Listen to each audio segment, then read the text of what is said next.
नीलाञ्जनासमाभासं रविपुत्रं यमाग्रजम्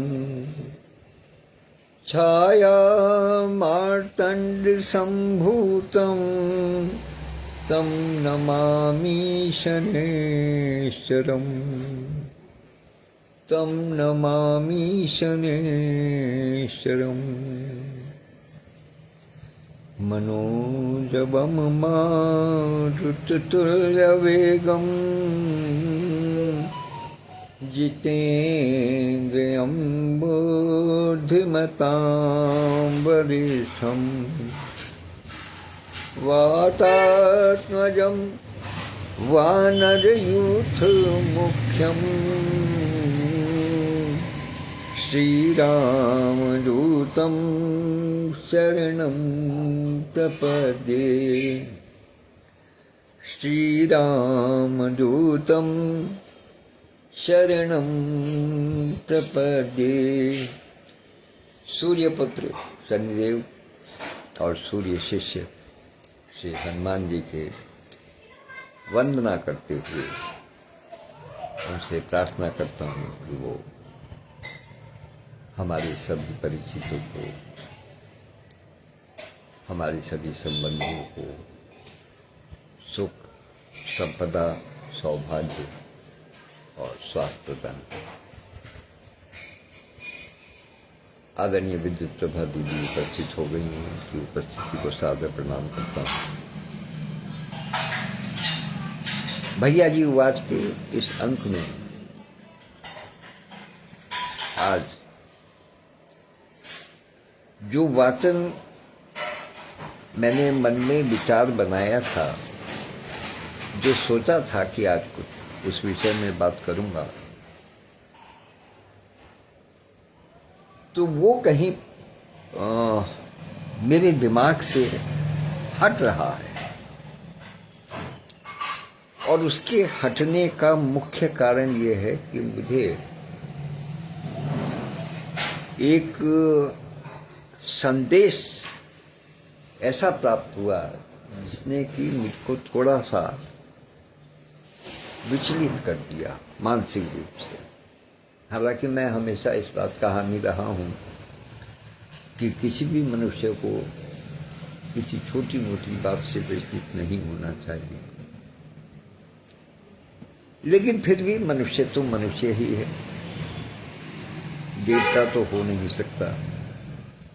किसी न किसी बात को, और अक्सर ऐसा देखा गया है कि विचलित मनुष्य हमेशा छोटी ही बात पर होता है, बड़ी बातों को सह जाता है, छोटी बात पर विचलित होता है। तो बहुत एक छोटी सी घटना हुई, हो सकता है कि किसी के लिए बड़ी हो, लेकिन मेरे लिए बहुत छोटी। जब हम किसी पटल की स्थापना करते हैं, जब हम किसी पटल के लिए कार्य करते हैं, केवल स्थापना की बात नहीं, जब हम पटल के लिए कार्य करते हैं तो हमारा प्रयास सदैव यही रहता है कि हमारा पटल होमोजीनियस हो, अर्थात एक से विचारवान व्यक्तियों का साथ हमें मिलता रहे, और साथ एकदम नहीं मिल पाता है किसी का, धीरे धीरे करके मिलता है, तुरंत नहीं मिलता है। इसलिए कभी कभी तुरंत प्रतिक्रिया दे देना अपने आप में बहुत उचित नहीं होता, क्योंकि इसमें होता है कि कभी कभी बात बिगड़ जाती है। जैसे मान लिया मुझे किसी ने कोई बात कही और मैंने तुरंत उसका प्रतिकार कर दिया, ऐसा लगेगा जैसे मैं बिल्कुल तैयार बैठा था उसका प्रतिकार करने के लिए। कोई जरूरी नहीं है कि आदमी को मेरी बात समझ में ही आए, पहली बार में समझ में आए। बहुत सी बार ऐसा हुआ, मेरे साथियों ने कहा कि हमें आपका वाचन समझ में नहीं आया। हमने कहा कोई बात नहीं, एक बार में नहीं आया, दोबारा सुनिए, दोबारा में नहीं आया, तीसरी बार सुनिए, क्योंकि निश्चित रूप से ये जान लीजिएगा कि इस वाचन में यदि कोई बिंदु उठा है तो जब तक उसके मूल के निवारण की बात नहीं होगी तब तक छूटेगा नहीं। ध्यान दीजिएगा, बार बार सुनिएगा, समझिएगा, समझ में आ जाएगा, क्योंकि भाषा केवल और केवल हिंदी ही रहती है और आम बोलचाल की भाषा रहती है, इसलिए किसी किस्म की कोई दिक्कत वाली बात नहीं। तो मेरा जो विषय था वो ये था कि प्रतिक्रिया तुरंत नहीं, इतनी त्वरित नहीं होनी चाहिए। कभी कभी ऐसा लगता है कि हम अपनी ओर से कोई प्रतिक्रिया करते हैं, हम बहुत ज्यादा व्यथित हो जाते हैं, तब हम प्रतिक्रिया करते हैं। लेकिन हो सकता है कि सामने वाला व्यथित न हो, वो कुछ जानकारी चाह रहा हो। मैंने कल भी इस बात को कहा था कि जब भी हम बाजार से कुछ खरीदने जाते हैं तो हम पहले ठोक बजा करके देखते हैं। यदि हम आज की तारीख में 10 रुपए का, 20 रुपए का, 50 रुपए का घड़ा लेने के लिए जाते हैं, मिट्टी का घड़ा लेने के लिए जाते हैं, तो उसको भी ठोक बजा करके देख लेते हैं कि ये ठीक है। कभी तो 4 आने 8 आने का आया, उसको भी ठोक बजा करके देखा जाता। तो उस ठोक बजाने की प्रक्रिया में कुम्हार का ये कर्तव्य है कि वो उसको पूरी छूट दे कि वो उसको ठोक बजाए, और साथ ही साथ उसका कर्तव्य है कि वो बताए कि नहीं ये ठीक है, ये इस प्रकार से ठीक है। आदमी जाएगा, उसको छोड़ करके दूसरी दुकान पर जाएगा, दूसरी से तीसरी पर जाएगा, लेकिन जब उसको दिखाई देगा कि हाँ ये अपनी जगह बिल्कुल यहाँ पे जो घड़ा मिला था वो बहुत बढ़िया बज रहा था, बहुत अच्छा है, तो फिर लौट करके वहीं आएगा। संबंध संसार में यूं ही नहीं बनते। मैं एक संत की वाणी सुन रहा था, तो उन्होंने कहा कि जिनसे हमारे संबंध पूर्व जन्म में रहे हैं, पिछले जन्म में रहे हैं, वही हमारे इर्द गिर्द घूमते हैं इस जन्म में, और जो इस जन्म में इर्द गिर्द घूमते हैं वो अगले जन्म में रिश्तेदारी में परिवर्तित हो जाते हैं, खून के संबंध बन जाते। जिनसे आज हमारी प्रगाढ़ संबंध है, हो सकता है कि अगले जन्म में वो हमारे रिश्ते में बदल जाए, या जिनसे हमारे पिछले जन्मों में प्रगाढ़ संबंध रहे वो इस जन्म में हमारे रिश्ते में, खून के संबंध में हमारा ऐसा प्रगाढ़ रिश्ता है। संसार में किसी का मिलना इतना आसान नहीं है। मिलना तो, क्षमा कीजिए, मिलना तो बहुत आसान है संसार में, क्योंकि संसार समुद्र है, आप देख रहे हैं, असंख्य बूंदे हैं जल की, लेकिन उसमें से कौन सी जल की बूंद हमारे मतलब की है, उसको खोजना हमारा काम है। हम उसके साथ में काम करते हैं, हम उसका विश्लेषण करते हैं। तुरंत उसको त्याग देना अपने आप में उचित नहीं।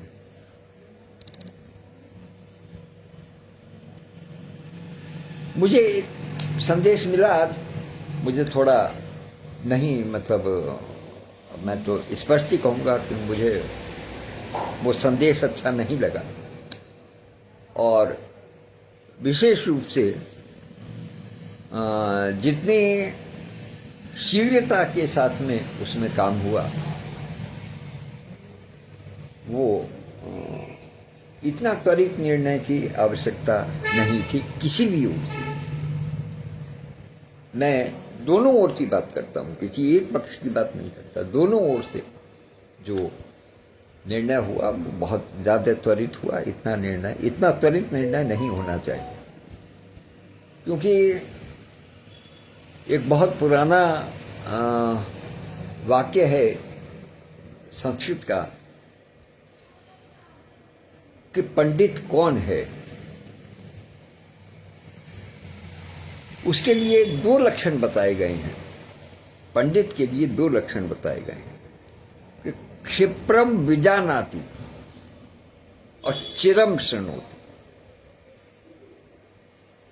क्षिप्रम विजानाति यानी जो आप कह रहे हैं उसको तुरंत उसको पहचान लेते हैं, उसको सुन लेते हैं, उसको जान लेते हैं कि आपका मंतव्य क्या है। लेकिन चिरम शृणोति, उसको देर तक सुनते हैं। देर तक सुनने का मतलब यह है कि उसका विश्लेषण फिर आप अपने हिसाब से करते हैं। जानते तो आप जान तो गए आप तुरंत, लेकिन उस पर मंथन, उसका विश्लेषण, उसका अध्ययन, उसका मनन देर तक करते हैं, अर्थात उसको देर तक सुनते हैं। ये सही मायने में एक पंडित का मतलब किसी जाति विशेष की बात नहीं करता, ये एक विद्वान व्यक्ति के चरित्र है। इसलिए सबको ही इस बारे में थोड़ा सा अपने आप को संयम संसार में बहुत आवश्यक है। यदि हमारे पास संयम नहीं है तो हम संसार में कोई कार्य कर नहीं सकते। विफलता को सहने का संयम भी हमारे पास होना चाहिए। किसी कार्य को करते रहने का भी संयम हमारे पास होना चाहिए। आज हमने किसी कार्य को किया, प्रारंभ किया और आज ही हमें उसका फल प्राप्त हो जाए और वो भी सफलता के रूप में, ये संभव नहीं है। हर बार ये संभव नहीं होता। कभी कभी ऐसा होता है कि आपने तीर चलाया और वो एकदम निशाने पर जाकर के लग गया। विशेष रूप से तब जबकि हम समाज के लिए कुछ कार्य करने के लिए जाते। समाज बहुत बड़ा है, समाज में भांति भांति के लोग हैं, सब प्रकार के लोग हैं, सब प्रकार की मनस्थिति है। कहते हैं कि मूढ़े मूढ़े मतिर भिन्ना, जितने सिर उतनी ही विचारधाराएं हैं। तो इसलिए हम ये मान करके चले कि मान लिया जो कुछ मैं यहां से बोल रहा हूं वो सबको एकदम उसी रूप में समझ में आ रही है, या वो उसी रूप में उसको ले रहे हैं जिस रूप में कि यहां से कहा जा रहा है। ये संभव नहीं है। हर व्यक्ति की अलग अलग विचारधारा है। हम आपस में जुड़े हुए हैं निश्चित रूप से, बहुत से भाव हमारे आपस में मिले हुए हैं, लेकिन हमारे सारे विचार किसी के साथ में मिल जाएंगे वो संभव नहीं है, और वो मिलने भी नहीं चाहिए। क्योंकि एक बहुत ही लाइटर नोट की एक बात कहता हूं, जब विवाह की बात होती है तो कन्या और वर की कुंडलियों को देख करके उनके गुण मिलाए जाते हैं। कहते हैं 36 गुण होते, तो 36 में से ये देखा जाता है कि कितने गुण मिले हुए हैं एक दूसरे के। उससे ये अंदाजा लगता है कि किस प्रकार से इनकी आपस में निभेगी।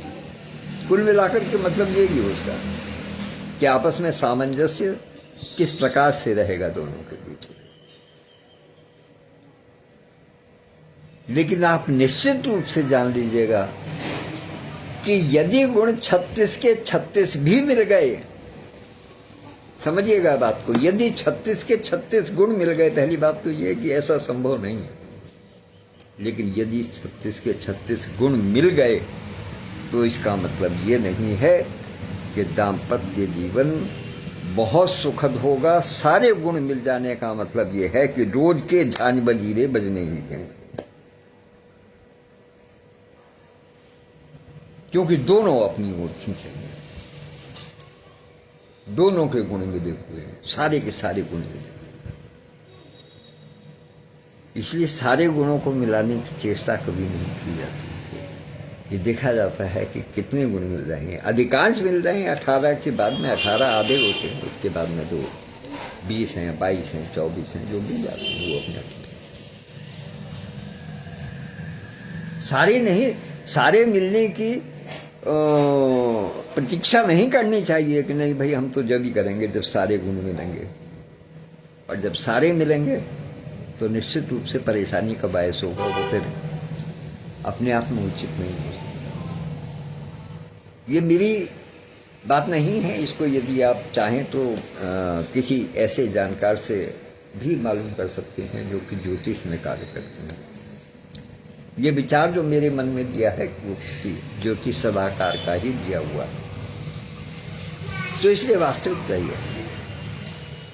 दूसरी बात, संसार में कोई भी ऐसा व्यक्ति नहीं है, इस संसार में जो पैदा हुआ है कोई भी ऐसा व्यक्ति नहीं है जिसके अंदर गुण नहीं है, और कोई भी ऐसा नहीं है जिसके अंदर दोष नहीं है। दोष भी हर व्यक्ति के अंदर है और गुण भी हर व्यक्ति के अंदर है। जब हम नीपो कम्युनिटी पर काम करते हैं, निगेटिविटी इन और पॉजिटिविटी आउट पर बात करते हैं, तो इसका मतलब ये है कि हम उसकी निगेटिविटी अंडर द कारपेट रखना चाहते हैं, क्योंकि सामंजस्य जब ही बैठेगा। यदि हम किसी के दुर्गुणों को कारपेट के ऊपर रख करके काम करेंगे तो निश्चित रूप से सामंजस्य नहीं बन पाएगा, किसी के साथ नहीं बन पाएगा। सामंजस्य जब भी बैठता है जब कुछ न कुछ एडजस्टमेंट करके चलते हैं। और एडजस्टमेंट किस बात का होता है? एडजस्टमेंट केवल इसी बात का होता है कि हम जब आपस में बात करें तो उस विषय में बात करें जो कि हमें एक दूसरे से जोड़ते हैं, किसी दूसरे विषय पर बात ना करें, किसी ऐसे विषय पर बात ना करें जिसमें कि आपस में विचार न मिलने की गुंजाइश। हाँ, कोई दूसरा व्यक्ति यदि करता है तो उसको कहिएगा नहीं, आप पहले देखिएगा, समझिएगा, उसके बाद में तब कोई अपनी राय बनाइए। और जहां तक समझाने वाली बात है तो मनुष्य जाति को समझा तो आज तक ईश्वर भी नहीं सका है। इसलिए ये सोच लेना कि यदि हमने नहीं समझाया तो इसका मतलब ये है कि गड़बड़ हो गई, तो ऐसा कोई व्यक्ति नहीं है जो किसी को समझा सके।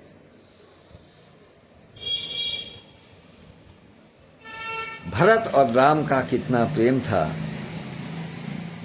लेकिन उनको भी चित्रकूट में भरत को समझाने में 3 दिन का समय लगा।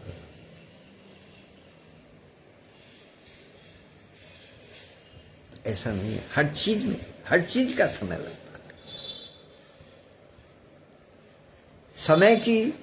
समय को कभी बाध्यकारी न माने कि ये समय, इतने समय में ये कार्य हो जाना चाहिए। ये प्रशासनिक भाषा है कि हमको इतने दिनों में ये काम चाहिए।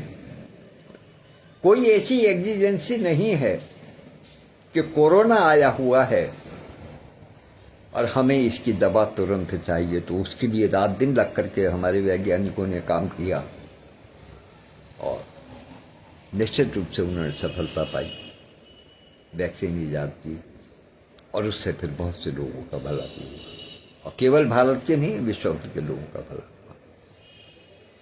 तो ऐसी कोई एग्जिजेंसी नहीं है। इसलिए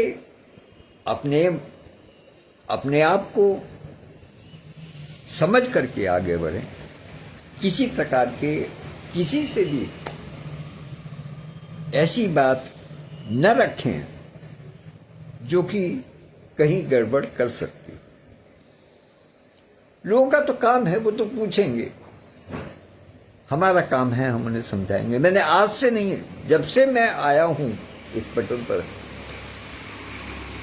तब से कुछ दिनों बाद से ही मैंने इस बात को कहना प्रारंभ कर दिया था। सब जानते हैं कि हम जब तक किसी चीज को दिखाएंगे नहीं, तब तक हम किसी व्यक्ति को आकर्षित नहीं कर सकते।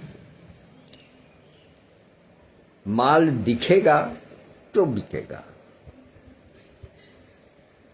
शोरूम में जब तक सामान नहीं रखा जाएगा, जब तक उसकी बिक्री नहीं हो सकती। गोदाम में आप कुछ भी रखे रहें, उससे कोई अंतर नहीं।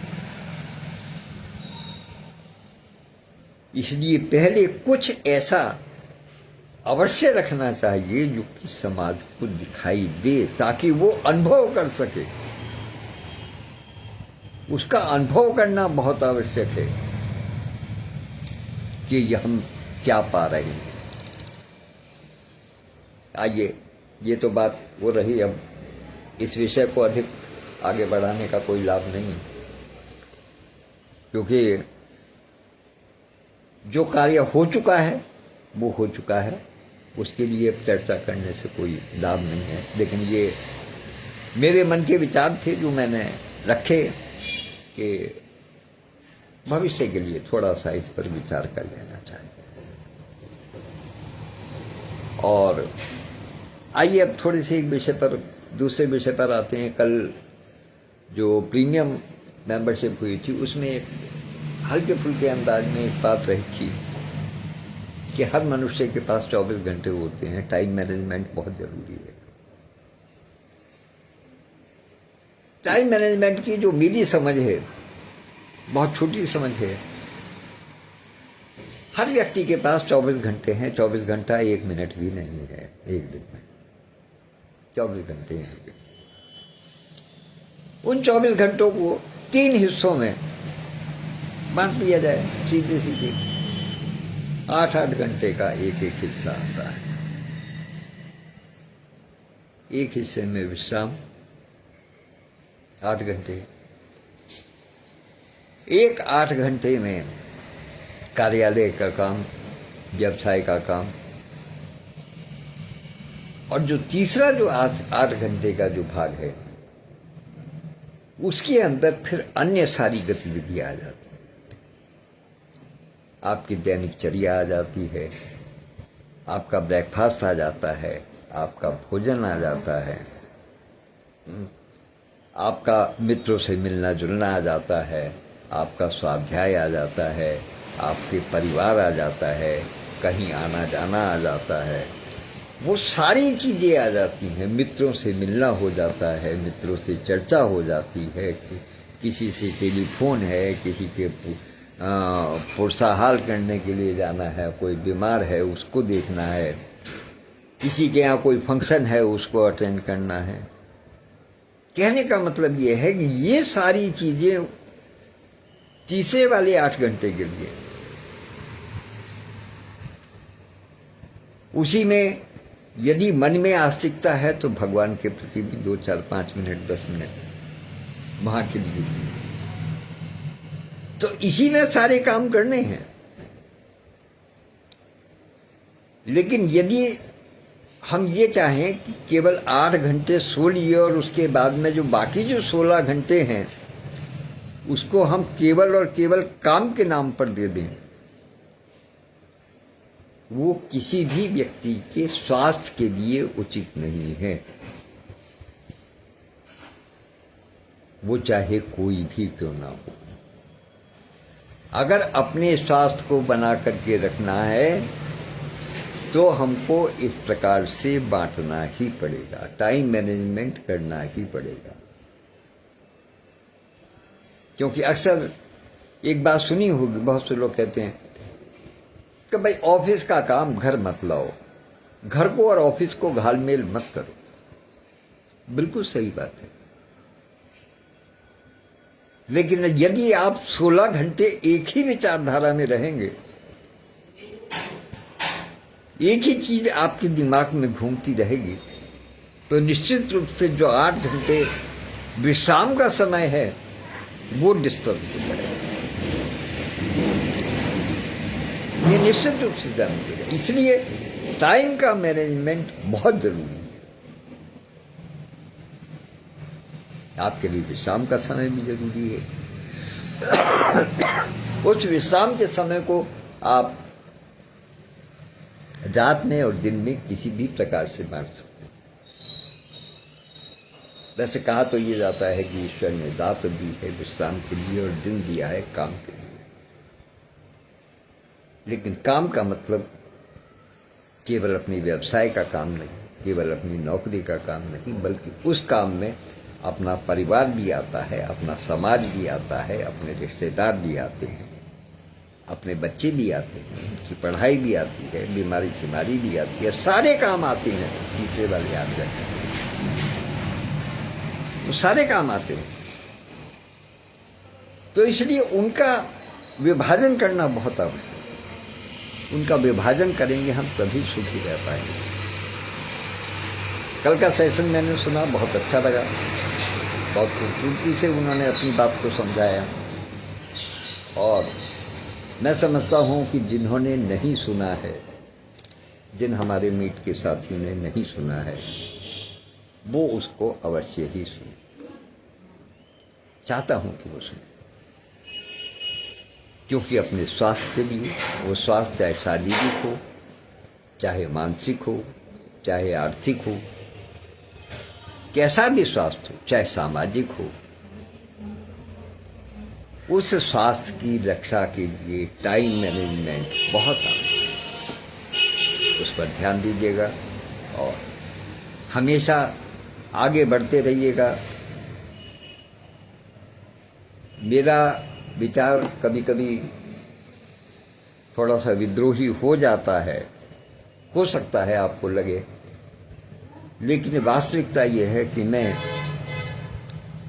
उसी नीति पर चल रहा हूं। सर्वे भवन्तु सुखिनः, सर्वे सन्तु निरामया, सर्वे भद्राणि पश्यन्तु मा कश्चित् दुःखात्। सवेरे उठ करके एक प्रार्थना जरूर कीजिएगा। आज मेरे मन में एक बात आई है, मैं जरूर कहना चाहूंगा। सवेरे उठ करके एक प्रार्थना अवश्य कीजिए कि हे भगवान, आपने जो मुझे आज का दिन दिया है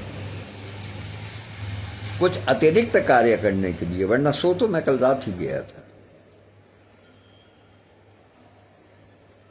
यदि मुझे आज का अतिरिक्त दिन दिया है कुछ कार्य करने के लिए, तो मुझ पर इतनी कृपा बना करके रखना कि मेरे किसी काम से, किसी बात से, किसी व्यवहार से किसी को कष्ट न पहुंचे। बस केवल इतनी भक्त बनना है, बाकी और कुछ। फिर देखिए जीवन में कितनी शांति का अनुभव होता है, कितना अच्छा लगता है, कितना सुंदर लगेगा। इसको स्वयं अनुभव कीजिएगा।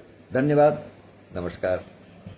कल फिर मिलेंगे आज ही के समय और किसी अन्य नए विषय पर चर्चा करें। तब तक के लिए आज्ञा दीजिए। धन्यवाद।